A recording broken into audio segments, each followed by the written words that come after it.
The protagonist of the story is an ordinary programmer named Suzuki. Although it is often dubbed the king of all professions, tasting the 4 words of brilliant glory is not easy. Like many others, he also sells himself to capitalism, having to work even on Sundays. A new colleague of his, unable to withstand the pressure, had asked for leave, which is why Suzuki had to take over all the work that person left behind. While working, another colleague of his suddenly approached, conveying customer feedback. They wanted the World War game to be made easier for beginners, although they initially requested it to be made very difficult to attract players. Although Suzuki really wanted to swear, he kept his calm and proposed a solution. After character creation, players would receive a map scanning item, along with 3 bombs to help them clear everything in sight. If they managed to clear the area without using the item, they would receive a rare achievement. The idea was quite good, so the chubby colleague told Suzuki to make the changes accordingly. However, Suzuki was busy fixing a bug in a mobile game, so he asked his colleague to renegotiate the deadline with the client. During lunch break, while Suzuki was eating, he suddenly heard the cry of a little girl. Looking around and seeing no one else, he decided to approach and inquire. It turned out the girl was lost, so Suzuki intended to lead her to the police station. But before he could take her, the girl's mother suddenly appeared, and Suzuki was very pleased with this. However, what made him happier was that the girl's mother did not think he was a lolicon. When he returned to the company, Suzuki dove back into fixing the game bugs until evening. Meanwhile, his colleague decided to go home after having been at the company for 3 straight days, as otherwise, his wife would file for divorce. Meanwhile, Suzuki, who was already 29 and still had no girlfriend, wanted to stay at the company and sell himself to capitalism for as long as possible. 3 more days passed by, and Suzuki's eyes were no different from a panda's. Just when everything seemed nearly complete, he suddenly received a report from the game testing team. It was that the game's storage that he was handling was experiencing a bug, and worse, it was a complicated item duplication bug that was difficult to fix. While struggling with that bug, Suzuki suddenly received an email from his chubby colleague, stating that the client wanted to remove the storage limit of another game. Although irritated by this, he had to swallow his frustration to complete the task assigned to him. Finally, after much effort, Suzuki managed to meet the deadline, so he decided to take a nap after staying awake for 30 hours of continuous work. Just as he fell asleep, Suzuki found himself in a completely unfamiliar place. It certainly wasn't Earth since his phone had no signal, and his appearance had reverted to how he looked during his high school days. Looking around, he recognized the setting of this world. It was very similar to a blend of the 2 games he had been debugging over the past few days, and even the name Sato was very similar to the in-game name he often used for game testing. A few minutes later, he heard countless footsteps approaching him. Checking his skills, Suzuki found he could use Meteor Shower 3 times and 1 map scan. All these were his ideas to assist new players. After scanning the map, Suzuki realized all the dots turned red, indicating they were enemies 300 in number, all at level 50, while he was only at level 1. Therefore, he decided to hide instead of fighting. However, the enemies could still pinpoint his location and inflict damage, making him question whether he was actually dreaming. To overcome the current situation, Suzuki decided to use Meteor Shower. But then it seemed like a game bug because nothing happened. He tried using the remaining 2 attempts, but the results were the same as the first. However, as he was despairing, suddenly hundreds of meteors thunderously fell from the sky, taking down the snake-like soldiers one by one. Suzuki, meanwhile, was gaining a heap of experience from defeating them. When the meteor shower ended, everything around Suzuki was devastated. Yet there was one surviving soldier because he stood quite far from the impact zone. For some unknown reason, this soldier threw a sword at Suzuki, intending to fight him in the fairest way possible. Naturally, Suzuki was overwhelmed as he had no experience with swordsmanship. Fortunately, the soldier had little blood left after the earlier meteor shower. Knowing this, Suzuki threw sand and the sword at him, successfully causing the snake-like soldier's death. After going through that ordeal, Suzuki felt it was brutal, even if it was just a dream. Thus, he tried to log out from this place but failed. Luckily, he had learned the self-healing skill, and the wounds from earlier disappeared. Moreover, Suzuki's level had now skyrocketed to 310, with all his stats reaching their maximum levels, and he could reuse the meteor shower skill just by activating it. However, fearing it might consume too much mana, Suzuki tested it again. The result was that its firepower and range were immense, although he had tried to execute it far from his standing point. Fortunately, as Suzuki's level had increased, so had his stamina, enabling him to easily escape from the shockwave created by the explosion. Realizing he would become the villain if he continued using this skill, Suzuki decided to turn it off and only activate it in critical situations. Later, he checked his inventory and saw a water bag. He took it out, tried it, and found the water delicious, and the bag's water capacity seemed infinite. He also had a lot of money after wiping out the lizard-like creatures earlier. Suzuki continued checking his inventory and saw a cloak, which he then wore. By evening, he continued to upgrade his combat skills because he did not want to face a difficult situation like that afternoon ever again. Early the next morning, Suzuki decided to head to a location marked on the map as the soldiers' fortress. He crossed mountains and then continued through countless forests. After repeating this process for several days, Suzuki finally reached his destination. When he opened the map to check, he accidentally saw that there were more than 100 soldiers nearby, and beyond them, he spotted a wyvern. He decided to jump up for a better view, but the wyvern unexpectedly flew toward him and collided with him. However, the fall did not hurt him because his level was now too high. After that, Suzuki picked up a stone and threw it at the wyvern, piercing a hole in its wing. The wyvern, in agony, fled but unintentionally headed towards the soldiers from earlier. Thinking it was his fault, Suzuki chased after it to assess the situation. Indeed, the two sides encountered each other, and the soldiers were now collaborating to defeat it. Since Suzuki couldn't understand their language, he upgraded his translation skill, which allowed him to comprehend that the commander was giving instructions to all the soldiers. Although they coordinated well, their arrows couldn't penetrate the wyvern's scales. They managed to bring it down to inflict damage, but it was futile as the wyvern remained unscathed. The commander then ordered a girl named Yina to immobilize it. However, her magic was reflected back, causing her to be blown away. Seeing this, Suzuki leapt into the air and performed a heroic move to save the damsel. After waking up, Yina was very panicked to find herself in a very high place. Seeing this, Suzuki immediately jumped very high to leave the place, which astonished her. Once they reached a safer spot, Yina thanked Suzuki profusely. Observing her expression, Suzuki believed that he would have fallen for her instantly if it were back in high school. Following that, he introduced himself as Sato to her, and Yina politely introduced herself in return, intentionally emphasizing that she was still single. As they were conversing, an arrow suddenly flew past Sato's face. The one who shot the arrow was Yina's teammate, thinking he had kidnapped her. When Yina told them to calm down, Sato finally had the chance to explain that he was a merchant. However, they were still suspicious of this identity as he had very few belongings. Hearing this, Sato continued to boast that his carriage had run away due to a meteor shower earlier. But the girls still didn't believe him because if that were true, he should have run in the opposite direction. At that moment, Sato explained that he was visiting the tomb of a benefactor of his father, who was buried at the soldiers' fortress, and he had encountered the meteor shower on the way and tried to catch up with the carriage but couldn't. However, the girls still didn't believe him and asked Sato to show documents, and the young man bluffed that he had left them in his coat on the carriage. Fortunately, thanks to his deception and persuasion skills, they decided to stop questioning him after that statement, and eventually, they allowed Sato to pass through to the city to make new documents. At that moment, he noticed soldiers in the distance collecting spoils from the carcass of a wyvern.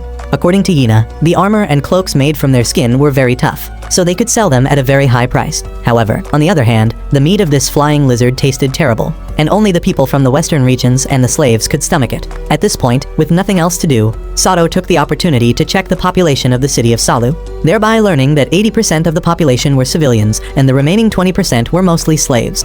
And it wasn't just humans, there was also an elf and a demon among them. As soon as Sato finished checking, they all finally saw the city. When Yina asked the young man if he had any plans there, he mentioned that he intended to rent a room first. Hearing this, the blonde-haired swordswoman introduced him to a guest house named Jed.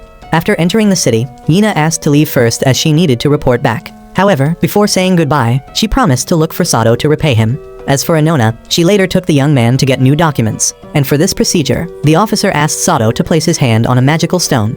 After he loudly stated his name, the scanning process began. As soon as the young man shouted his name, Sato, his status panel appeared.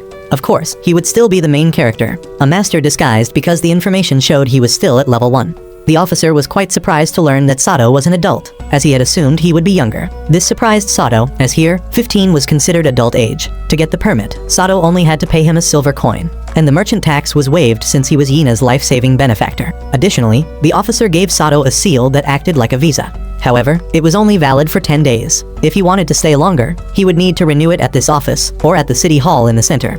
If he was caught by the soldiers with an expired visa, he would be fined a silver coin, and if unable to pay, he would have to become a slave. After Inona brought Sato to a point where he could see the guest house's sign, she said goodbye. On his way to the guest house, Sato was very excited about the things around him. After a while, a busty young girl approached and took hold of his hand, then tried in every way to pull Sato to her own guest house, knowing he was new here. Through his assessment skills, he knew she was only 13 years old, which surprised him considering her mature appearance. Coincidentally, the guest house she led him to was the same one Inona had introduced. The guest house owner was a rather plump woman who was also the girl's mother. According to Sato, if she lost about 15 to 20 kilograms, she would surely become a beauty. After explaining why he had no luggage, the owner decided to charge him only a large coin to stay there and also offered a free dish if he dined at the guest house's counter. Sato immediately agreed and planned to stay there for 10 days. He then asked the owner what there was to eat, as he hadn't eaten anything substantial for the past few days. Since it was past mealtime, the guest house only had a few cakes left from earlier, so Sato had no choice but to settle for that. Subsequently, the owner asked Martha to clean the room of the foolish merchants from that morning. Surprised by her referring to them as fools, Sato inquired about the reason.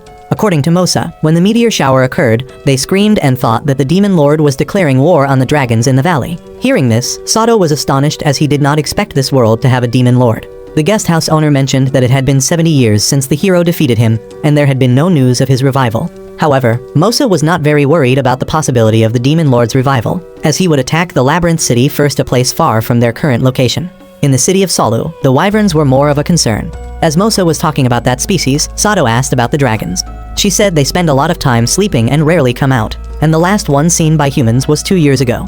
Long before Mosa was born, a black dragon had attacked the city, causing significant damage. Sato was about to ask if there were any casualties when she suddenly had other guests, so he had to pause the conversation and enjoy his cake. At that moment, Martha appeared and suggested that mixing the cake with pickles would taste better.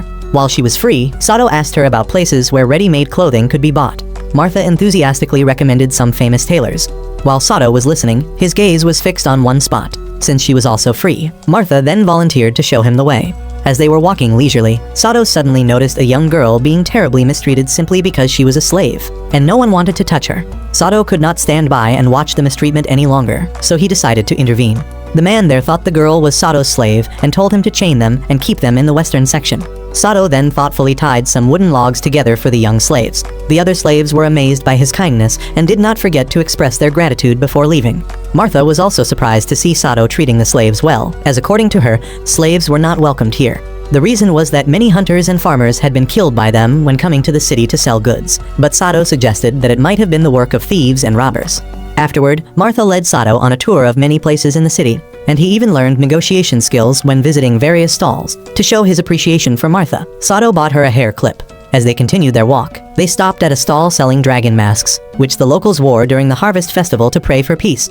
Besides masks, the stall also sold black wigs of the hero, while other colors were for the hero's teammates or princesses. Eventually, Sato bought both items, unable to resist the invitation. While walking, Sato was drawn to a slave girl on a carriage. Despite being only 11 years old, she had reached level 10 and even had 2 titles, the Exiled Witch and the Mad Princess. When he returned, Sato met a girl named Yuni who was working part-time at the guest house. After greeting her, he asked if there was a bathhouse nearby, and Martha informed him that there was a public bath in the city, but commoners were not allowed to use it. Normally, she would bathe behind the guest house where there was a well. Setting that aside, it was dinner time, and Sato decided to eat the dishes Martha recommended. Each dish was delicious, and he was so pleased that he ordered an additional combo because he couldn't resist the flavors.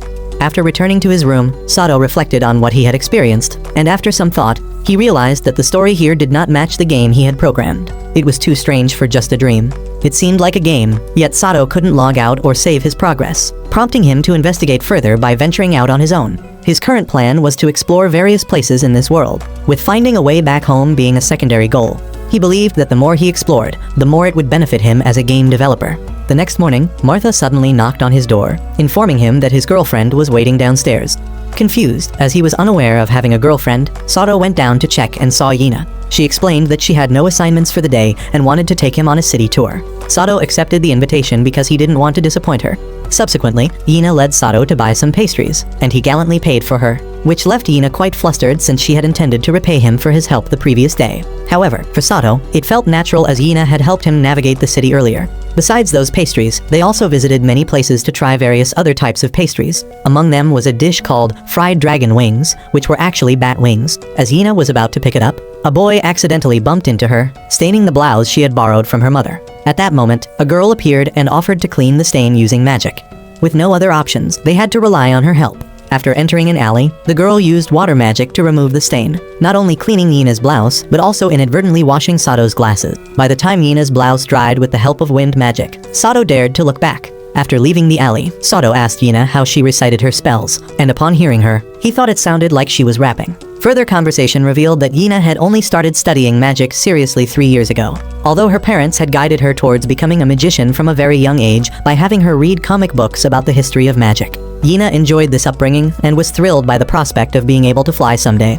As for Sato, when asked why he studied magic, he replied that since his boarding house had no bathroom, he wanted to use magic instead of bathing outdoors. Yina burst out laughing upon hearing such a reason for the first time. By making her laugh, Sato earned himself the nickname of the Jester, and he also received praise as a gentleman for admiring her dream of flying. After walking around for a while, they stopped at a stall selling ointment that heals external wounds, and Sato decided to buy some for his landlady, who had been very helpful to him. After the purchase, Yina asked Sato if there was anywhere else he wanted to go, and he expressed his desire to go to the top.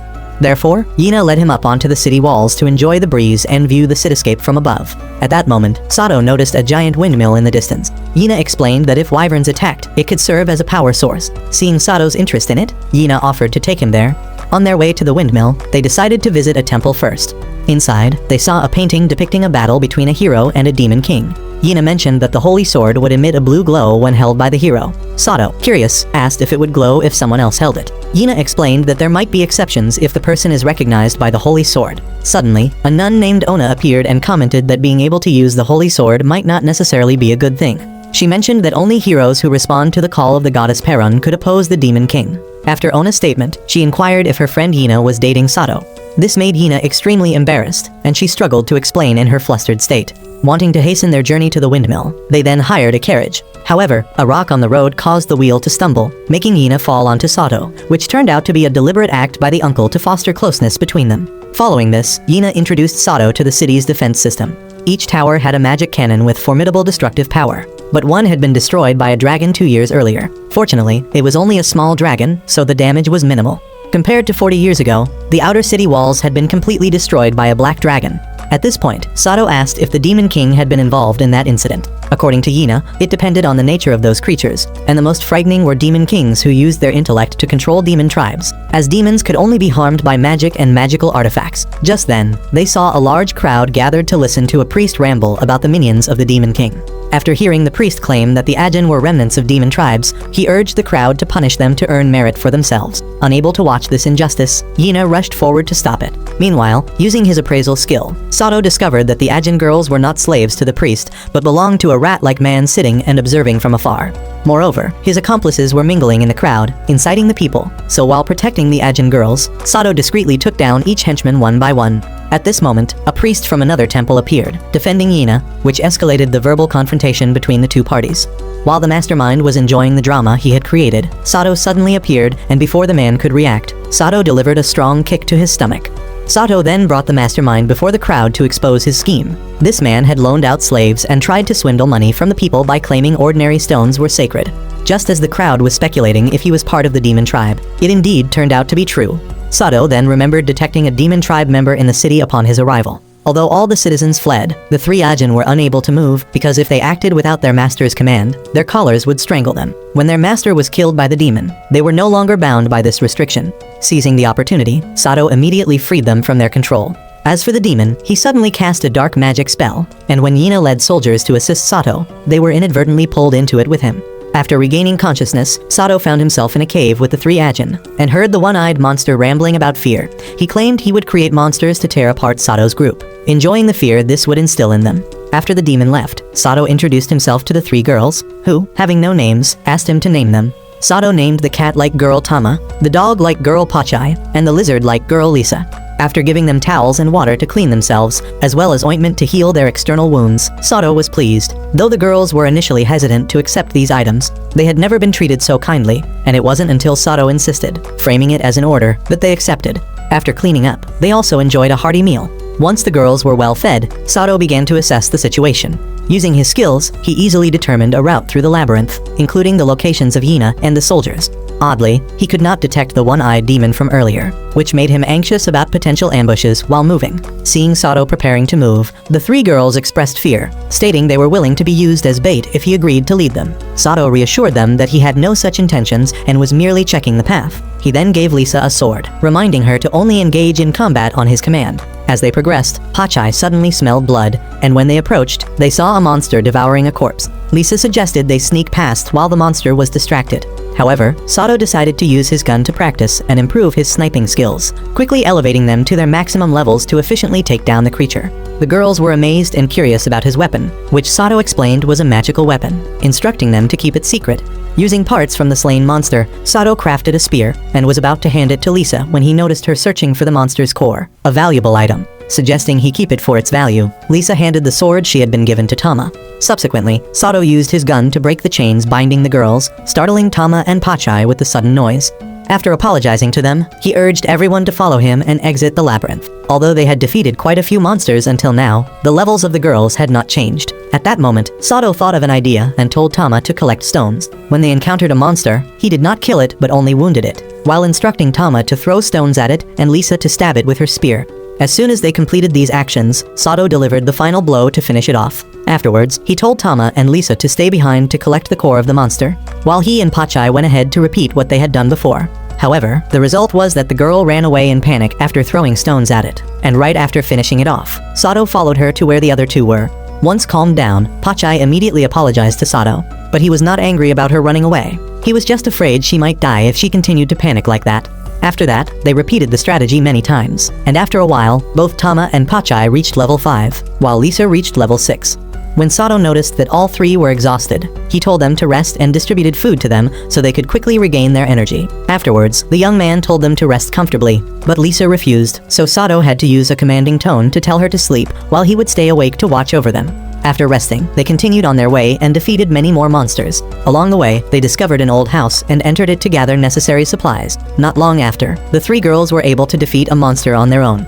From that victory, they enjoyed a delicious meal of grilled frogs. After eating their fill, the three girls went to bathe together, and after bathing, they continued to sleep to recover their strength. When they resumed their journey, they suddenly encountered a level 10 slime. Seeing this, Sato tried to use a fireball to defeat it but failed. At that moment, Lisa suggested a way to defeat the slime by aiming for its core. Following that, Tama noticed that the wall behind the slime was very strange, and when Sato checked, he discovered that there was a passage behind the wall. After he finished checking, suddenly a level 40 wolf appeared and immediately pounced on Sato, who was closest to it. Sato quickly utilized a trap behind the wall, causing it to fall down. As they continued on their way, they saw 3 spider cocoons with living beings inside. Sato then instructed the girls to help the people trapped inside. The first person was a nobleman who promised to reward Sato for saving him.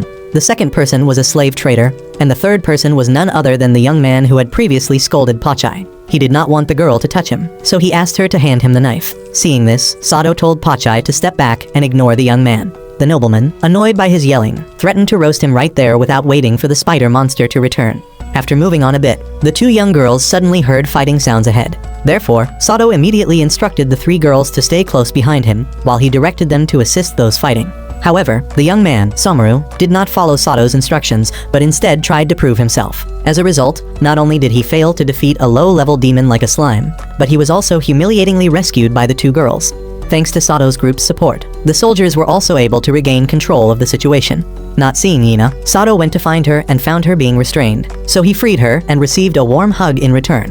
The romantic moment was short-lived as Ona interrupted, emphasizing the need to prioritize defeating the demons, and when asked by the witch, Sato replied that he knew their weaknesses through Lisa. Yina was deeply saddened to hear the man she liked mention another girl. After all the demons were defeated, Ona treated everyone's injuries. Yina also recovered her spirits upon learning that Lisa was the beast girl she had met in the square. While waiting for the soldiers to break through the iron gate, Tama again noticed something strange about the wall, which also had a passage behind it, connected to the spot where Sato had pushed the wolf down earlier. Right at that moment, the soldiers suddenly panicked upon discovering a treasure chest. However, instead of money or valuables, the chest contained a one-eyed demon. To defeat it, the nobleman asked the soldiers to buy him time to cast a spell. Hearing this, the demon used stone magic to break their defenses, and then used sound waves to induce hallucinations in all the soldiers. Those affected saw their comrades as enemies, and Sato had no choice but to knock them unconscious. By then, the nobleman had finished casting his spell and was attempting to destroy the demon. However, it was ineffective as the demon was resistant to magic. Observing the situation, Sato realized he was the only one still able to fight. However, at that moment, the wolf from earlier found him looking for trouble. And seeing this, Sato thought of an idea and let it push him down into the passage. Once in a secluded spot, Sato took out a holy sword from his inventory, which allowed him to easily defeat the wolf without much effort. Because the holy sword did not recognize him, Sato sustained damage from using it. As a result, he had to sheathe the sword and wait until it accepted him. Meanwhile, Ina and the soldiers were still having a lot of trouble with the demon. At that moment, Sato appeared in a different guise thanks to a wig and mask bought at the market. With his help, the magicians found an opening to inflict damage on the demon. The 3 beast girls woke up and, although they could not see Sato, they could smell him. Not wanting to be discovered, the young man hurriedly finished off the enemy. Realizing he was losing, the demon created a summoning circle. Sato tried to stop him, but the demon anticipated this and managed to hold him back, buying enough time to summon his master. According to the demon, his master was part of the Devil King. Following that, the high-level demon decided to reward the one-eyed demon by merging with him through absorption. After absorbing his subordinate, the demon's strength increased. Left with no other choice, Sato continued to use the holy sword. Seeing the familiar sword, the demon mistook Sato for a hero and continuously hardened its body to make it as durable as possible. As a result, Sato immediately faced difficulties as he could not utilize the holy sword effectively. He intended to use meteor rain but realized the space was too cramped. Not only was Sato fighting, but everyone was trying to support him.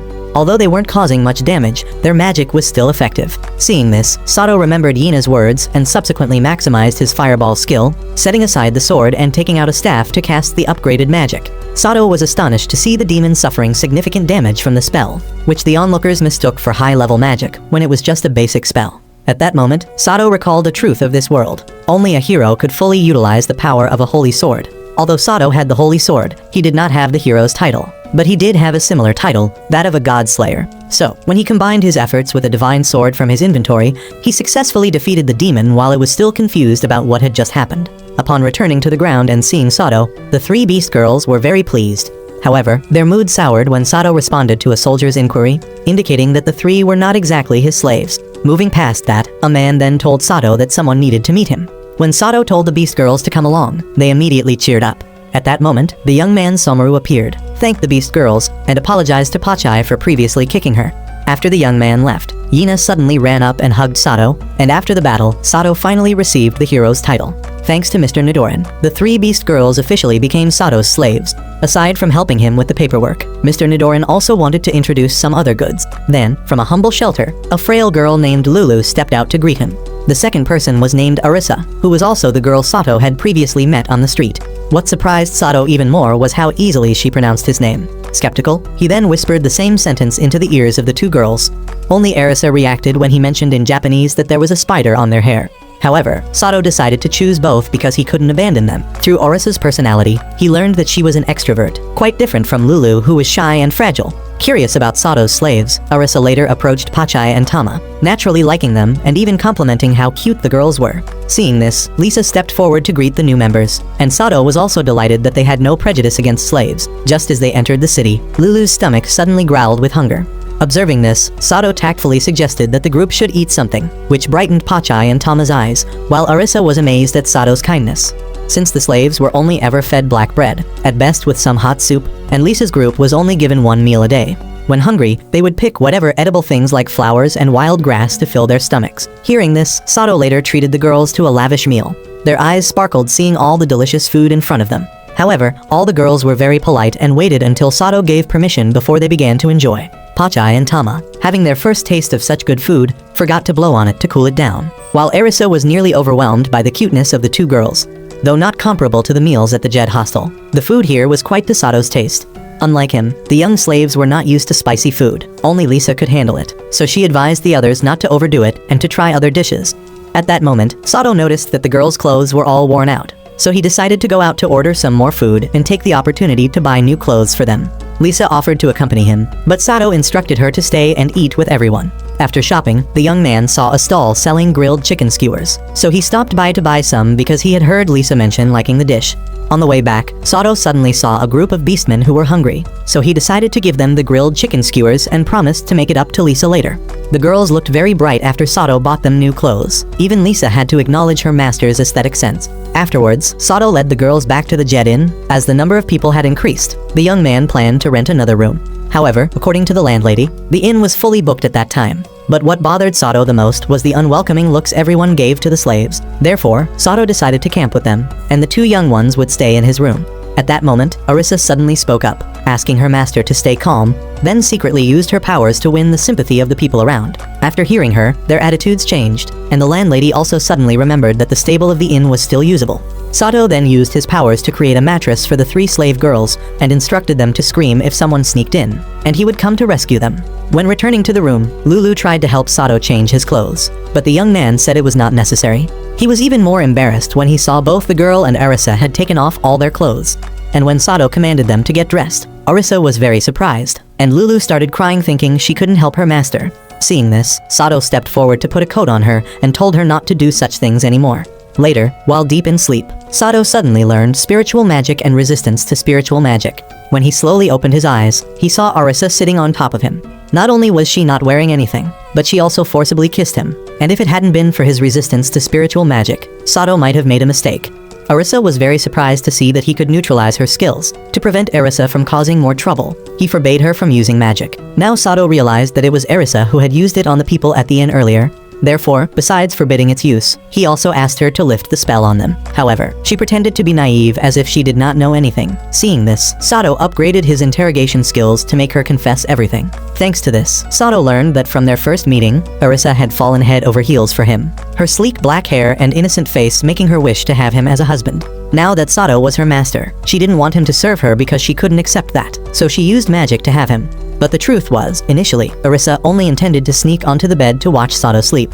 But she couldn't resist her own desires, and that's how the situation escalated. Afterwards, Arisa admitted that she was also Japanese, like Sato. More precisely, she had reincarnated here and retained the memories of her previous life. Guessing from Sato's black hair, she assumed that he had been summoned here as a hero. Arisa also mentioned that Sato was the second Japanese person she had met in this world. But the other was not Lulu, it was actually her great ancestor. If born in Japan, Lulu could have become an idol with her looks, as people in this world didn't find her attractive. Returning to the earlier topic, Arisa then asked Sato whether he was reincarnated or summoned. According to her, reincarnation implied those who had died in another world and were reborn here, while summoning meant being forcibly brought to this world through magic. However, Sato didn't fit either scenario.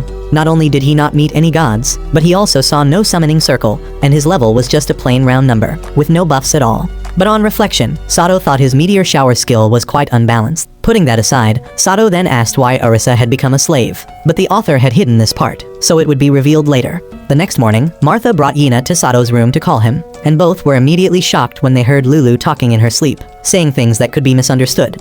Moreover, they saw the young man sleeping with a naked girl. Therefore, Yina screamed, calling Sato a pervert, and then ran outside. At that moment, Arisa advised her master that it would be best to chase after her. Hearing this, Sato quickly changed his clothes and jumped out of the window to catch up with Yina, then grabbed her hand and explained everything to her, assuring her it was all a misunderstanding. At that moment, Sato explained that he did not buy slaves for such purposes, and the reason Arisa was on the bed was because she had sneaked up there after he had fallen asleep. Afterwards, Sato also skillfully used sweet words to compliment Yina's outfit, and mentioned that he knew a great fashion store and wanted to take her there. Following this, Arisa had to commend Sato for managing to calm the situation in less than 5 minutes. Hearing this, Sato flicked her on the forehead because she was the cause of all the trouble.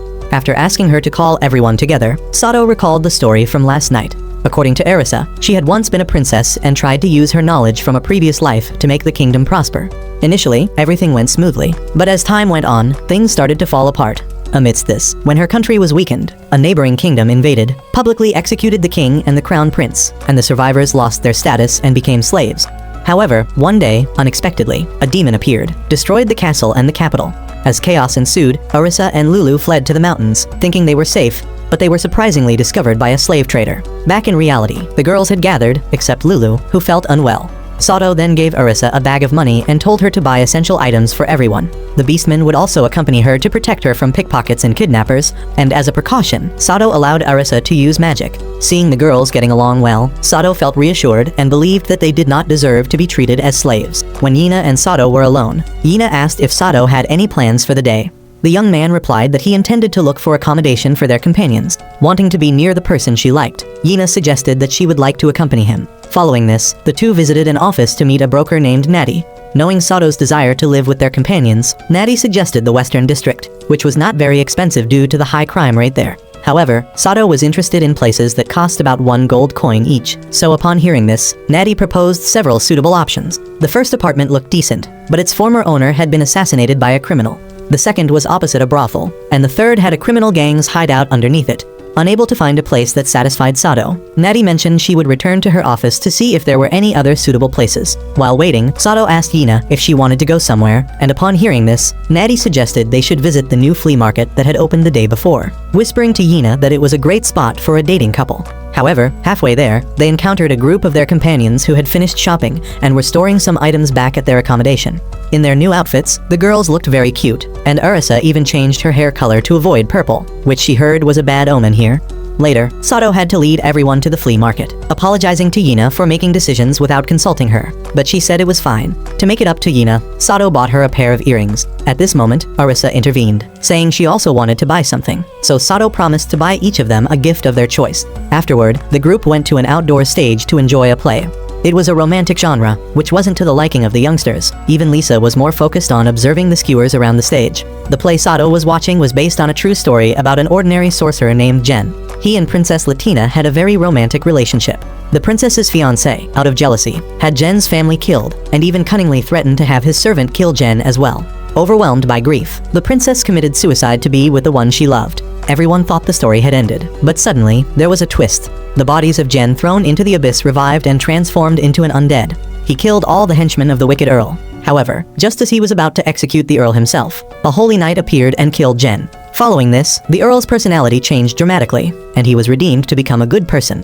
On his way to the restroom, Sato found a handkerchief. When he went to return it, the owner asked him what he thought about the play they had just seen.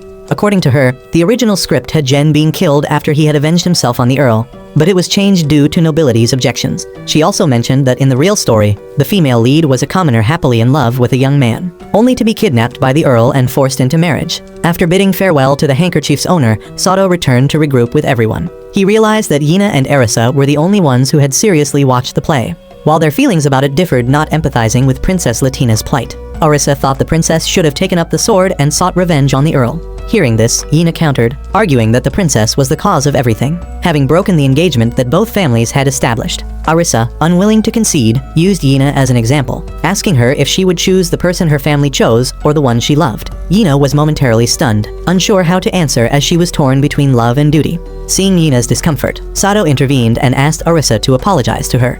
To change the atmosphere, he suggested that their servants go buy some skewers to eat, with him footing the bill. Later, while strolling through the streets, they unexpectedly ran into the group led by Anona. They had just been in a fight with the Ant Fangs and were badly bruised and battered. According to them, they had seen a group of rat knights crossing the border earlier, which they believed had attracted the Ant Fangs to attack them. After Yina had treated the injuries of the three teammates, the group suddenly heard a scream. It turned out to be from Junie, who had seen Tama's group capturing a giant ant. At that moment, Sato checked the surroundings for any remaining threats and saw a swarm approaching the city. He quickly instructed the girls to prepare for a confrontation. Although the enemy was numerous, they were only level 3, and thus, the army could easily handle them without his help. In fact, many couldn't even breach the simple protective barriers in place. Since Lulu lacked combat ability, Sato had Arisa take her to a safe place. Pachai and Tama were assigned to protect the inn, while Sato and Lisa headed to the front line to fight alongside the army. As expected, the ants were no match for Yina and her team, and with the added support from Sato and Lisa, only a few managed to penetrate the defenses. However, those that did were quickly eliminated by Pachai and Tama's group. Using tracking, Sato noticed that some ants had made it into Natty's office, so he left Lisa to handle the situation there while he went to the brokerage office. Upon arrival, Sato used a warhammer to exterminate the ants inside. But Natty was unable to come upstairs because the stairs were still covered in the ants' acidic residue. As Sato was looking for something to cover the stairs for Natty, her manager appeared and helped them out. To show her gratitude, Natty kissed both young men. Natty explained that her manager was actually a spirit of the forest, not an elf as many mistakenly believed. This confusion dated back to the first generation of heroes, who referred to long-eared beings that way, and the misconception had persisted over the millennia. After leaving the area, Sato saw the army disposing of the ant corpses. When Yina saw Sato, she ran towards him but clumsily fell into him. She expressed regret that their outing was interrupted. Though she wanted to continue, she had to postpone it due to other commitments. Meanwhile, Sato noticed Lisa being coerced by a man from the army into selling a monster core. Immediately recognizing that the man was trying to exploit government regulations for fraud, Sato took out his merchant's license and demanded the man write a receipt for the transaction. The man argued that there was no need for such formalities as it was not a case of theft. However, Sato, as a merchant, insisted on meticulousness, even when dealing with deities, emphasizing the importance of careful transaction. Thanks to his diligence, Sato discovered that the man had written down the wrong amount and demanded the correct payment. The extra money helped when night fell, allowing the group to throw a lavish feast, which was further enhanced by several dishes gifted by the innkeeper as a thank you to Pachai and Tama for protecting the inn during the ant attack. During the celebration, noticing that Lulu was still unwell, Sato went out to buy medicine for her. On the way, he encountered two individuals he had rescued in the maze. Seeing their sincere desire to repay him, Sato couldn't refuse them. This led him into a tavern where several girls were serving near his table. After leaving the tavern, Sato spotted an owl's feather, and soon heard the sounds of a fight down an alley. Running towards the noise, he encountered several mysterious figures and quickly drew his gun to deal with them. He then realized that the person being chased was the rat knight mentioned by Anona's group.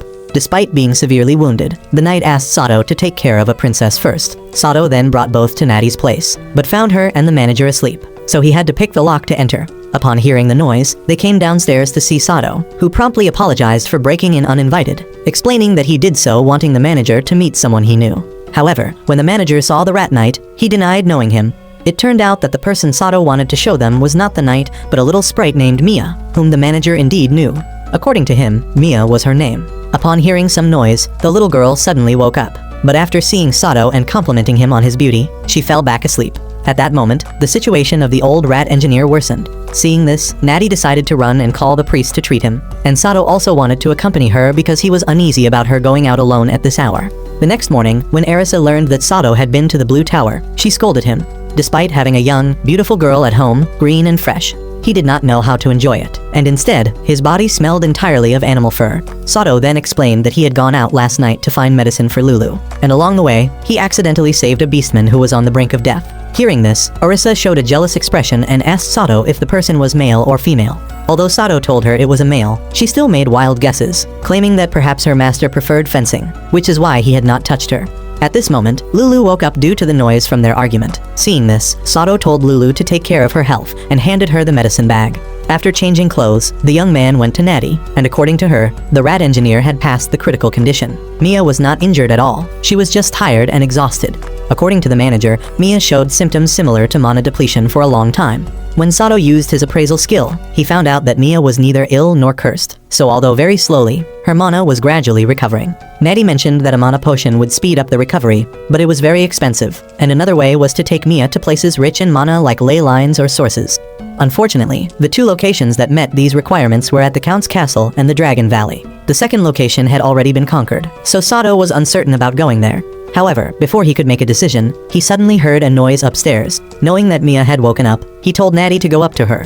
As soon as she saw Sato, the little girl told him that he was a spirit user. However, the young man had never seen a spirit before, and according to Natty, only those with spiritual sight could see them. After explaining, she told Sato to stay with Mia while she would go downstairs to cook. When only the two of them were left, the young man asked the girl exactly what a spirit was. He was taken aback when Mia described them as something very soft and shiny. Feeling helpless, Sato tried to ask the girl to say good morning in the language of the elves. Thanks to that action, he later learned the language and understood that spirits exist along ley lines to nourish them. Having left his charges at home for quite a while, Sato then asked for permission to return. But seeing that Mia did not want him to leave, he promised he would come back soon. As soon as he got back to the lodge, Sato saw Arisa teaching writing to the beast children, so the young man decided to check what the kids had learned. It turned out that every card depicting animals in their eyes summed up the word meat because the kids answered with beaming faces, so Arisa couldn't bear to correct them. Concerned for the future of the children, Sato later corrected them directly. A moment later, Martha suddenly appeared and told Junie to stop playing and get back to work. But she was astonished when the girl said she had finished everything. It turned out that with the help of Tama and Pachai, the girl had completed everything so quickly. During lunch afterwards, Sato told everyone about Mia and the Mouse Knight. When they learned that she was a princess, the girls then expressed their desire to meet her. Lulu would also go because her health had improved significantly. When they actually saw Mia, everyone was amazed not only by her beauty, but also by the color of her hair. Seeing this, Sato felt reassured about leaving Mia in the care of the kids. However, it seemed that the girl could talk to strangers because Sato was there. Later, when Sato went downstairs, Natty suddenly asked if he was a merchant, as she found it strange that he did not have a carriage like other merchants. Hearing this, the young man continued to boast that his horse had run off after a falling star. After hearing his answer, Natty expressed her intention to introduce him to a place selling carts, as a merchant friend of the manager was about to retire and was very eager to sell his along with 2 horses. Sato was grateful for the suggestion about the carriage, but he did not have a license to drive it. At that point, Lulu mentioned that she had experience with horse-drawn carriages and could teach him. Hearing this, Sato immediately asked Natty to introduce him to that carriage, surprising her because he did not even ask about the price. Fortunately, at that moment, a carriage passed by outside the window, allowing Sato to use his estimating skill and ascertain its value. This enabled him to propose a reasonable price, including a commission for her. The next day, Sato and the girls had a camping session outside the city walls. Thanks to Arisa's adept coordination, they prepared everything very quickly. She even created old-world utensils like a kettle for use. As a result, the group led by Tama made noise when they heard the water boiling from it. Sato explained that the sound was just to let everyone know the water had boiled. and the noise was because the water turns to steam when heated. At this point, Arisa intervened, saying that such an explanation wouldn't be understandable to the kids, so she simplified it, explaining that after the water boils, it produces white smoke, and when the smoke is strong, it can easily lift the kettle lid. It's similar to how when a person blows on something, the steam helps create a sound. After having their fill, while Sato was watching the kids play, he suddenly spotted 3 white dots approaching them. They were the beast children to whom he had given food before. Wanting to thank Sato, they had picked a lot of fruits for him. Although he wanted to accept them not to disappoint their feelings, he thought the kids needed them more. So, he took out a bunch of meat and offered it back to the kids, saying that his group couldn't finish it and wanted all 3 to take it. The next day, Natty handed over the carriage to Sato, and at that moment, Arisa suggested that the young man use it to take Mia back home. Hearing this, Sato immediately agreed, but said he needed to discuss it with the manager. While waiting for him to return, Sato took the opportunity to ask Lulu to teach him how to drive the carriage. After interacting with Lulu, he found her quite open, especially when he spoke about Arisa, Lulu's sister, which made her talk very comfortably. Through their conversation, Sato realized that Arisa had not revealed to her sister that she possessed memories of a past life. With Lulu's guidance, Sato managed to unlock the skill of driving a carriage, which he quickly leveled up to the maximum after just a few practice rounds. While on the road for quite some time, Lulu became tired. Suddenly, Sato felt a strange presence ahead, and looking up at a tree branch, he spotted a black owl cat staring intently at him before it flew and perched on the passing carriage. After returning to the brokerage office, Sato saw that the children were also there.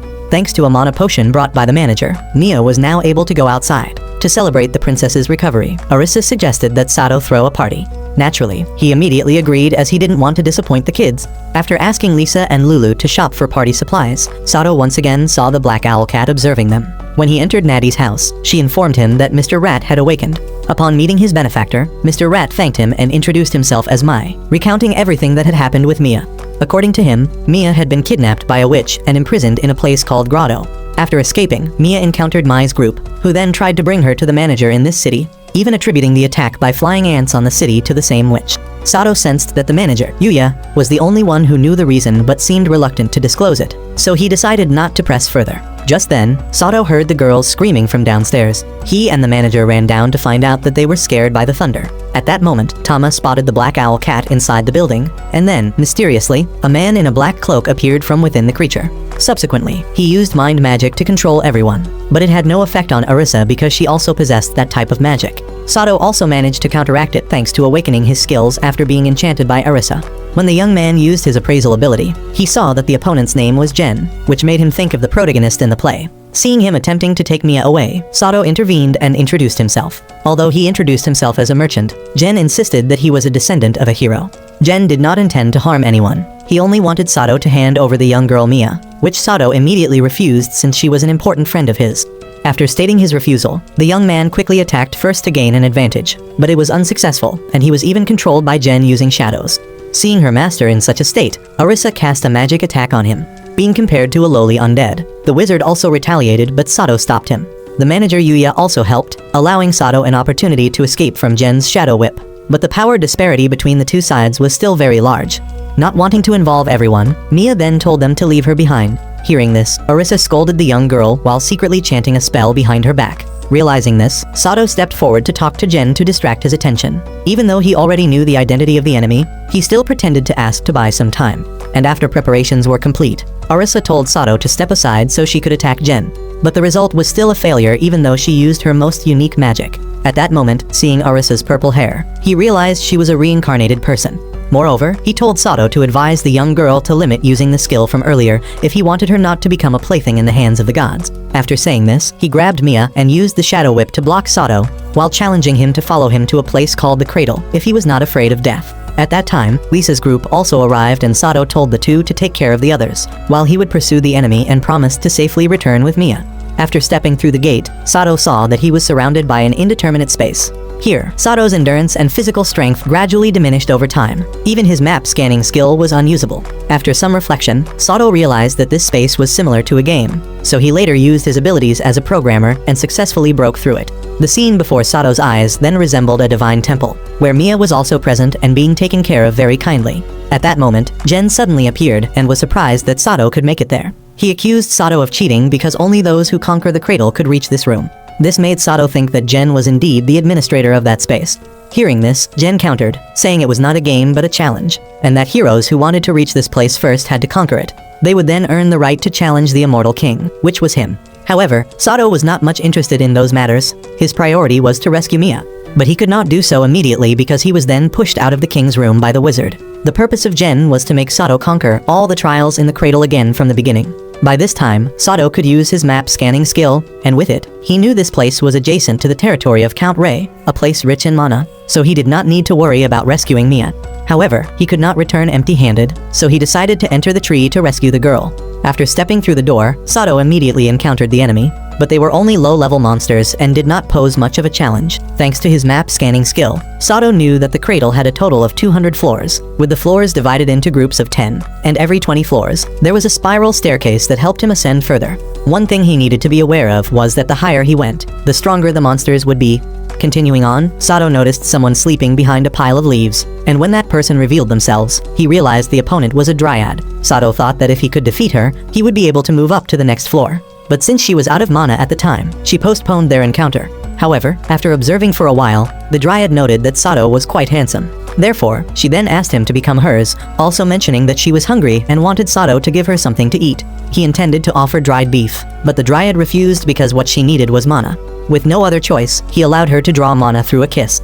Receiving a large amount of mana from the handsome young man satisfied the dryad, and afterward, she opened a path for Sato to go deeper inside. There, the young man saw an abandoned laboratory and also found a journal belonging to someone named Toya. It stated that his elf tribe had a strangely weak attachment to life and an unusually fragile will to resist, which is why many young elves had perished in mazes. The cradle was created to instill a survival will in elves when they faced danger. However, no one had completed it in the last 100 years. The master of the cradle admitted that creating it was a mistake, so he decided to seal it until the elf tribe needed it again. Through the name, Sato realized Toya was related to Mia and the manager, so he speculated that this might be why this place needed Mia so much. After leaving that room, Sato asked the dryad how to ascend to the upper floors. She cheerfully told him to just stand in the middle of those fairy mushrooms and asked him which floor he wanted to go to. When the young man said he wanted to go to the master room of the cradle, the dryad replied that it was impossible, as she could only take him as high as the 100th floor. That floor housed the defense knights, who were very strong, and she did not forget to caution him to be very careful. When he reached the 100th floor, he was faced with 3 girls who looked very similar to each other, and next to them was a formidable golem. Since there was no prior preparation, the girls asked Sato to hold off attacking and go arm himself with weapons before they would properly welcome him. According to them, he would be allowed to continue if he defeated the guard team in this room. Not only that, but he would also receive a reward if he won. After saying this, the girl in the middle ordered the level 30 iron golem to attack Sato. At that moment, the young man noticed the word emeth on its head, so Sato then shot the letter E off, effectively defeating it as meth means dead. The girls, being pre-programmed, displayed a surprised look, which was quite bland, but they also smartly decided to retreat realizing they couldn't fight him. Even number 7 among them knew how to use the tactic of stalling for time for the other 2. After a coordinated strike, numbers 5 and 6 retreated, leaving number 7 to fight alone. However, she too was quickly defeated by Sato with just a punch. After neatly arranging a resting place for number 7, Sato began exploring the 100th floor room. There, he found many weapons and expensive potions, so he decided to take some necessary items. As he continued on his way, he saw the dryad from this floor had withered. Thinking she had died, Sato watered her to help her rest. However, just then, she suddenly woke up, grabbed the water bag to drink, and then asked Sato to let her draw mana like her counterpart from the lower floor. After receiving a large amount of mana, she revitalized and explained that all dryads are interconnected, which is how she knew about the situation on the lower floor. Sato then asked her how high she could take him.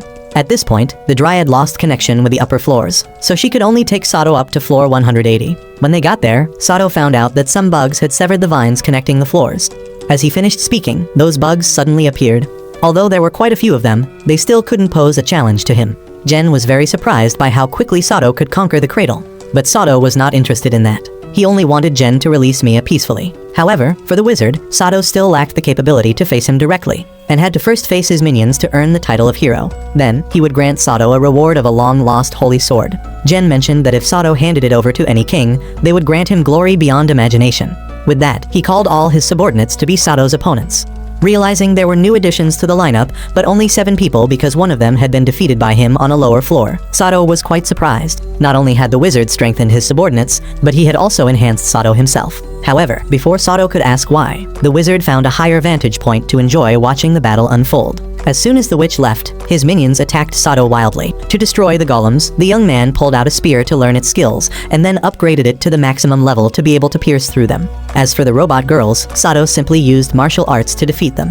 However, no matter how many times they were knocked down, they got up just as many times. This confused Sato, so he asked the girls why they wanted to sacrifice themselves for someone who only saw them as pawns. Unanimously, the girls stated that it was their wish, and then continued to attack Sato wildly. After several such instances, they exhausted themselves and could no longer stand. Before the last robot guard lost consciousness, she asked Sato to help their master fulfill his wish. The young man's performance greatly pleased the witch named Jen, who, as previously promised, gave him the holy sword as a reward. Afterwards, Sato inquired about the true wish of the witch, and the answer was that he wanted to find a hero who could end his life. In his previous life, he had died at the hands of brutal injustice, so the Lord reincarnated him as a newborn child. Born to respectable parents and meeting kind-hearted friends, he thought his new life would end well. However, one day unexpectedly, a nobleman kidnapped his wife and executed him along with his family based on false accusations. Thanks to a divine grace, he was revived. To avenge the nobleman, he turned his sacrificed family members into undead, and having completed his revenge, he sought a way to die to reunite with his wife and family. Yet, the Lord's blessing did not allow this. As a result, he became an immortal king of darkness, and now that the hero he had been waiting for had appeared, he asked Sato to liberate him before he turned into a demon lord. With no reason to refuse, Sato fulfilled his wish, using the holy sword in his hand. Before dissipating, the Dark King sincerely thanked Sato, even unable to hide his joy about reuniting with his wife. As Jen completely vanished, Sato suddenly heard strange voices saying that although he had won this time, things would be different when they met again. Just as the voices disappeared, the system suddenly announced that the cradle had activated its self-destruction process. Hearing this, Sato rushed to where Mia was to wake her up and asked if she knew how to stop the self-destruction process. But Mia was clueless, so Sato had to figure it out on his own, which led him to realize that Jen had no intention of harming Mia and had set up an escape route for her. He then gathered the robot guards around her and told Mia to go ahead because he needed to save another person. After Mia safely left the cradle, Sato jumped directly down to level 180, then used a hole created during a fight with some creatures to continue down to level 100.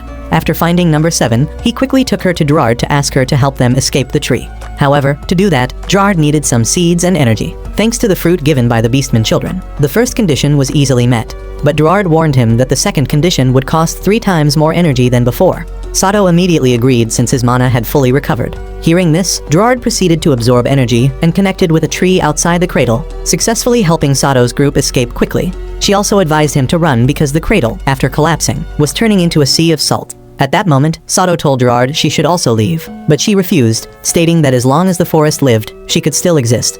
Afterwards, Sato learned all the skills that could help him run fast and navigate the terrain. However, that still wasn't enough to get him out of this situation. Running further, he saw a lake and remembered the principle of a kettle when water is boiled, so he then used fireballs to make the water splash up, creating walls.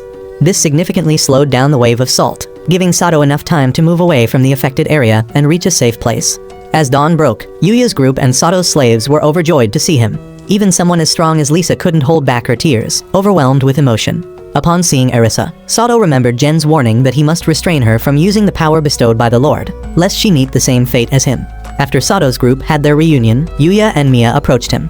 Mia was delighted that he had kept his promise to return safely, and to express her gratitude, the elf princess then gave Sato a kiss. Subsequently, the robot guards woke up, and the girls were very grateful to Sato for helping their master fulfill his wish. To repay this kindness, they vowed to remain loyal to him from that point on. However, before joining Sato on his journeys, they needed to take Jen's ring to his wife's grave. Not all 8 would go. They decided to leave one with Sato. After playing rock, paper, scissors to decide, number 7 was chosen to stay, and Sato named her Nana for ease of reference. After everything concluded, the Night Mouse and the 7 robot guards bid farewell to the group to continue on their path. Upon returning to the city, Sato explained that his disappearance was due to being captured by a mysterious soul summoner, and thanks to the help of 6 swordsmen, he was able to return safely. Yina also ran to meet Sato because she had been very worried during his absence. Seeing her distress, Sato soothed her with gentle words and presented her with a pair of earrings he had bought at the flea market previously as a gift. Then, Sato informed Yina about his plans to leave for the elf village. Her shock was palpable, as she thought he would not return, but she calmed down upon hearing his firm promise to return with a simple snap of his fingers. The next morning, Sato's group decided to head to the elf village, of course not forgetting to bid farewell to those who had helped them in the city over time. Shortly after leaving the city gates, Sato saw Yina chasing after them on horseback, and subsequently, they had a private conversation in the forest. Yina expressed that she couldn't join Sato at the moment, but come spring, her brother would come of age and take over as the head of the family. At that time, Yina would be free, and she hoped that Sato would then allow her to accompany him. Seeing Sato's sad expression after parting with Yina, Arisa comforted him, reminding him that he still had her and the other girls by his side. Thanks to her encouraging words, Sato's spirits were lifted somewhat, helping him realize that he should appreciate what he currently had. After traveling a considerable distance, everyone stopped to have lunch. The food prepared by Lulu, Lisa, and Nana was so delicious that Sato complimented them. At this time, when he noticed Mia being picky about her food, the young man reminded her, but according to Arisa, it turns out that the elves cannot eat meat. After a satisfying meal, Lisa prepared some snacks for the road. Seeing this, Arisa stepped forward and mentioned that she would store it in the item box. She explained that each time an item is stored or retrieved, it consumes a significant amount of mana, unlike Sato's storage, which does not require any trade-offs. Although this was the case, the young man still did not fully understand what his storage could do. However, having adapted to life in the other world, Sato mentioned that he could figure that out later. After everyone had rested, Sato decided it was time to move on. But first, he assigned tasks to everyone to prepare the luggage. Seeing Mia in much better condition after her kidnapping by Jen made him very happy. At that moment, Arisa approached Sato to ask if he could fix the straw mattress because sitting on it made her uncomfortable as the straw kept poking out. Hearing this, Sato told her to bring all the mattresses so he could repair them all. He even used red earth material similar to goatskin for the covers, which amazed Arisa. She jokingly said that he probably wanted to ensure their buttocks stayed comfortable for future enjoyment. Following this, the girls were impressed with Sato's sewing skills, but it was all for naught as he had forgotten to tie the end of the thread. After he had repaired all the mattresses, he made a stuffed duck. Nana found it extremely cute and wanted to own it. And to be fair, Sato then made one for each person. Afterwards, they continued their journey, stopping again to rest when everyone was exhausted. When Lisa mentioned it was time to move on, Sato decided to stay a bit longer, to let Pachai and Tama have some fun. He sent them to explore the interesting rocks nearby, and Orisa decided to join the little ones. Meanwhile, under a tree, Nana was intently observing Mia playing a leaf flute, and the melody was so profound that Sato approached to praise her. Seeing her master's interest, Nana asked Mia to teach her, but Sato had to remind her that Mia does not like to be called a princess. Lisa and Lulu also joined in, and everyone showed promise except for Sato, who was hopeless. Even after enhancing his musical skills, his leaf flute playing was still no better than Conan's singing abilities, to the point where even Arisa couldn't believe her ears. Setting that aside, she suggested they walk over to a certain spot, and Sato was surprised to find Torii gates before him. He felt strangely familiar with these gates. Suddenly, a memory flashed in Sato's mind. A girl from that memory said they would be together forever, regardless of the world or era, and he would always be Akiro. Sato then recalled that the temple in his memory was behind his grandfather's house, but he wasn't sure if the girl was the same one he knew. She had mentioned that the lifespans of humans and gods were different, so divine intervention was needed for them to be together. Sato snapped out of his reverie at the call of Arisa and checked his status to find no signs of a mental attack. He then remembered that he had created a game based on the setting of that temple, but couldn't recall having that conversation in real life, leading him to think it might be from a game or something similar. Upon further inspection, Sato realized it was a travel gate, but it was broken and of no use. Seeing Sato return, Pachai excitedly ran up to show off her spoils. As for Lulu, wanting to learn how to butcher meat, she had gone with Lisa for instruction. Seeing Pachai covered in dirt and mud from rabbit hunting, Sato asked Mia if she knew any water magic similar to the light washing of life magic. Just as Mia answered that she did not know such magic, Tama also returned. Seeing the fire arrow wolf that Pachai had captured, which appeared quite adorable, Arisa immediately asked to hold it. However, since it was a type of monster, Sato cautioned her to be careful. Unfortunately, due to not holding it tightly, Arisa let it escape, which greatly saddened Tama. Arisa apologized, and Tama said it was okay. Seeing Tama still distressed, Sato consoled her, reassuring that as long as she was safe, there would be other opportunities. Meanwhile, Pachai's stomach growled due to the excessive activity from hunting. Hearing this, Arisa brought out food from the item box for them to enjoy, and despite it not being hot, the children savored it. After eating, the group continued their journey. During a moment of downtime, Sato checked the storage and found a book on illusion techniques that had automatically transferred into his inventory after he defeated Jen. Through this book, Sato realized that magic in this world worked compatibly with programming languages, as if the founder of magic here was a programmer. Thanks to this, Sato understood that life magic was complex, as it was fundamentally different from other magics. Instead of imitating, he examined the necessary techniques for life magic and copied existing parts of water techniques into the algorithm to create a new magic. While engrossed in his research, Sato suddenly realized his hand was squeezing something soft. He moved the research window aside and discovered it was Nana's chest. Arisa and Mia then accused him of being improper, although it was Nana who had pressed it into his hand. Suddenly, Sato noticed several white dots appearing on the map, which were identified as mouse people. Remembering the words of Elder Mouse Mai, who had set out to find his lost comrades who were protecting Mia, Sato then instructed Lisa's group to stop the cart. He approached the driver of another horse cart to negotiate the release of the mouse people.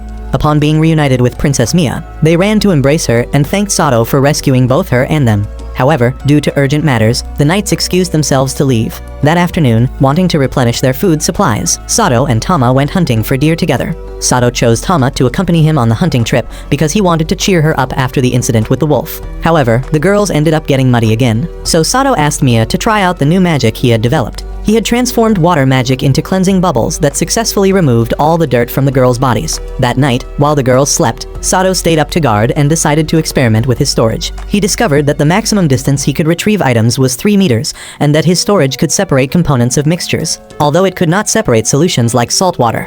He also attempted to see if he could dissect insect carcasses to save Lisa the time needed to butcher the prey that Tama and Pachai caught. Despite many attempts, it was unsuccessful, but his storage still proved superior to Orisa's item box. For example, when he placed 2 burning papers into the storage, they reacted differently. The paper from the item box had completely extinguished when retrieved, whereas the paper from his storage was still burning intensely. The next morning, Sato prepared a lavish breakfast for his slaves, which he had made the night before and kept hot in his storage. After breakfast, the group continued on their journey. After traveling a considerable distance, they were reunited with Elder Mouse Mai and his team.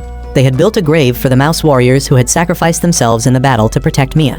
Seeing this, Mia walked over to the grave and sang a prayer song, hoping to bring peace to the brave souls who had fallen. Afterward, the old rat Mai gave Sato a bell called the Bell of Silence because the young man had won Princess Mia's trust. After a long journey, Sato stopped at a town to relax with some alcoholic beverages.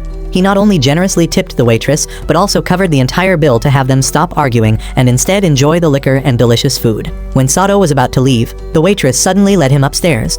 It turned out that the tavern was also part of a love hotel, so she wanted to offer Sato her special service. Knowing this, Mia and Arisa accused him of infidelity the next morning. Unsure how to explain, the group suddenly saw a man bullying a couple. Sato was puzzled by the man's staring until Lisa explained that he was the one who had forced them to sell the monster core. Sato then approached the couple to give them a healing potion, which helped the husband heal a broken leg. Seeing this, Arisa asked if it was okay since they might need it later. Considering her point, Sato took the opportunity to learn alchemy during their rest. With the recipe at hand, he quickly learned how to make a potion. But if it wasn't stored in a special bottle, the potion would degrade. Checking the sample potion, Sato realized it had a special magical ring at the bottom. As he was running low on ingredients, he decided to visit the nearest town the next day. That evening, Sato tirelessly created a magical item, and noticing Arisa's curiosity, he let her try it. Initially, she was excited until she realized it only made mana circulate aimlessly, which disappointed her. When it was Sato's turn to try, the magical item overloaded with mana and exploded, startling all the girls awake, thinking an enemy was attacking, while Sato earned the title of the embodiment of destruction. The next morning, they stopped in a town called Loki. Here, Sato and Lisa asked for directions to an alchemy shop. Just as they reached the shop, a man stepped out and confronted Sato for blocking the way. He intended to use force, but upon taking a closer look at Sato's face, he quickly called his subordinates and left. After entering the shop and meeting the owner, Sato inquired about purchasing potion-making ingredients. Due to the current scarcity of monster cores, their price was set at 1 silver coin per bottle. Coincidentally, Sato's storage contained many monster cores, but since trading them without a license was illegal, he planned to deal with that later. Sato then asked for items like stabilizers and magic scrolls. Although there were plenty of these items, to own them, he needed to trade in at least a level 3 core. The last thing he wanted to buy was a potion bottle. However, the owner told him that the old man Sato had encountered outside had bought them all. This man also had an appropriation permit with the city's main town seal, so the shop owner couldn't refuse him. Instead, she suggested Sato visit a pottery shop. So after leaving the alchemy shop, Sato told Lisa to go ahead and prepare dinner while he visited various pottery stores to inquire about potion bottles, but all were sold out. As dusk fell, Sato disguised himself to trade monster cores for goods at the alchemy shop. Despite the illegality, the owner was conscientious about her profession and did not sell dangerous magic scrolls to strangers. Thus, Sato could only acquire basic magic scrolls like shields or sigils. Afterwards, he learned skills from the scrolls and used them to explore dark areas that his map could not scan. Venturing a bit into the forest, Sato suddenly realized he had just passed a barrier. Using his appraisal skill, he learned it caused disorientation to those who crossed it. At that moment, the dark area on Sato's map revealed itself, and he also saw several white dots approaching him. As Sato was trespassing, it was natural for the witches not to accept him. He intended to leave, but it was too late because the forest's defense team was already there. The leader of the ironclad team was a very young girl, and at that moment, Sato was both fighting and apologizing for inadvertently entering the forest. Realizing her magic was ineffective, the girl called for her master. As she finished speaking, a gigantic bird swooped down and landed on her. From the back of the bird, an old witch appeared and then knelt down to introduce herself as the guardian witch of the forest's mana source. She did not forget to apologize to Sato for her apprentice's rudeness toward him. During their conversation, Sato learned that she had mistaken him for a messenger of Bonin because of the bell he wore. So he explained that he was merely escorting an elf from that clan. At this point, the witch's apprentice, Ini, also arrived and bowed to apologize to Sato. Seeing this, Sato told her to raise her head because he also bore some responsibility in the misunderstanding. Afterward, the witch and her apprentice began making healing potions to maintain their covenant, and through the old lady, Sato learned that they had a covenant with Count Kuhano. They were required to provide him with 300 potions twice a year in exchange for the count preventing criminals and hunters from entering the forest. After noticing Sato's interest in potion making, the old witch happily taught him a special recipe in return for his help with a task. Later, she created a path of light to guide Sato out of the forest. It was then revealed that the task she needed Sato's help with was delivering a letter to a giant living in the forest. The next morning in the tavern, Sato overheard a conversation between two men discussing that it seemed the witches were able to provide all the required potions for this period, and it appeared that they were unhappy about it. At this moment, the craftsman making potion vials that Sato needed to meet was present, and the purpose of this meeting was for him to learn how to make those items. However, according to the town's regulations, he couldn't teach others, but it was still possible to circumvent the law by registering as a pottery apprentice. Then, Sato continued using his skills to eavesdrop on the two men, learning that the white-haired man was plotting to become the lord instead of just the town head. Just then, Arisa along with two other girls suddenly appeared, calling him to return as it was past their bedtime. The next morning, as Sato was leading the girls to the pottery workshop, he suddenly noticed Ini being chased by a group of nefarious individuals. Meanwhile, the young girl was in panic, fearing that her potions would be damaged. Fortunately, Sato's group arrived just in time to rescue her from the attackers. However, there was an ambush behind the gate, causing her carriage to collide with them. As a result, a large number of potion bottles intended for delivery to the count shattered into pieces. Only 120 bottles remained intact, but there were a few broken ones with some potions still salvageable, so Sato collected them into his storage. Altogether, there were about 10,000 milliliters, allowing him to repackage them into 40 complete bottles. Afterwards, the group went to the district head to deliver the intact medicine bottles. However, he was unyielding and even used the treaty to make things difficult for them. The voice of that man sounded familiar, but Sato could not remember when he had encountered him. Later, the young man tried to negotiate to make up the quantity with bottles bought from the market. However, the district head rejected this once again, stating that only the bottles prepared by the witches were acceptable. Sato had not heard the old witch mention this, so he realized that the man's plan was to prevent the treaty from being passed. He also recalled that this was the man whose conversation he had overheard the previous day.